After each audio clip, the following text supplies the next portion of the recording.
আসসালামু আলাইকুম। আজকে যে বিষয়টা নিয়ে হাজির হয়েছি তা অত্যন্ত বেদনাবিধুর। বলতেই বুকটা মানে অস্থির লাগছে। কি বলতে যাচ্ছে হাদি ভাই, আজকে যার নামে শোক ঘোষণা করা হয়েছে। এই হাদি ভাই কি এমন বলেছিল যে তাকে মেরে ফেলতে হলো? কি এমন দোষ ছিল? সে তো যা বলেছে সঠিক কথা বলেছে, এর মধ্যে ভুল কোথায়? আমরা তো এমন লোকই সংসদে দেখতে চাই যারা ফ্রেশ এবং নির্ভেজাল থাকবে। তো হাদি ভাই তো সেই পক্ষেই ছিল। তো আমরা কাকে হারালাম?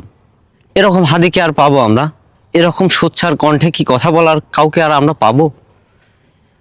এ অভাব পূরণ হওয়ার নয়।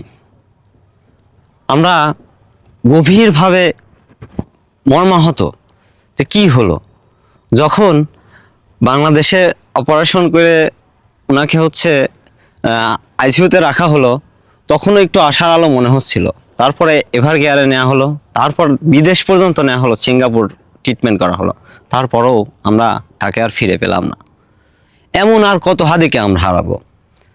এটাই কি তার দোষ যে সে সঠিক কথা বলেছে বা সত্যের পথে ডাক দিয়েছে মানুষকে? এটাই কি তার দোষ? আমরা এরকম আর দেখতে চাই না। সবাই মিলেমিশে দেশের জন্য কাজ করুন, দশের জন্য কাজ করুন, দেশকে উন্নত করুন। আমরা এটা চাই। খুবই দুঃখ লাগছে, এমন একজন মানুষ মারা গেল। আর কতজনকে আমরা হারাবো? এভাবে কি সব জুলাই যোদ্ধায় মারা যাবে?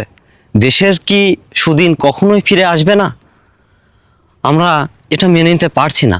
আর কতদিন আমরা এভাবে এই বৈষম্যর মধ্যে এভাবে খুনাখুনি রক্তের মধ্যে জীবিকা নির্বাহ করবো বা জীবন অতিবাহিত করব? খুবই বেদনা বিধুর। সারা বাংলাদেশের মানুষের হৃদয়ে একটাই নাম এখন হাদি। কেন এটা হারাতে হবে? কেন আমাদের ক্ষমতার লোভ আর কতদিন আমাদের গ্রাস করবে? আর কতদিন আমরা এসব ক্ষমতা খুকিদের হাতে জিম্মি থাকব? এর প্রতিবাদ চাই। মহান আল্লাহ তাআলা যেন শরীফ ওসমান হাদি ভাইকে শহীদ মর্যাদা দান করে, সেই কামনাই করি আমরা। আর বাংলাদেশে যেন ন্যায় এবং ইনসাফ প্রতিষ্ঠা পায়, বাংলাদেশের মানুষের জয় হয় এবং বাংলাদেশ সামনের দিকে এগিয়ে যায়, সেই কামনাই করি। জনতার জয় হোক, ইনকিলাব জিন্দাবাদ। আর কোনো প্রাণ এভাবে যেন ঝরে না যায়।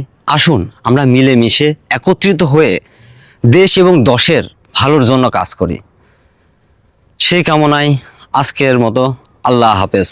ভালো থাকবেন।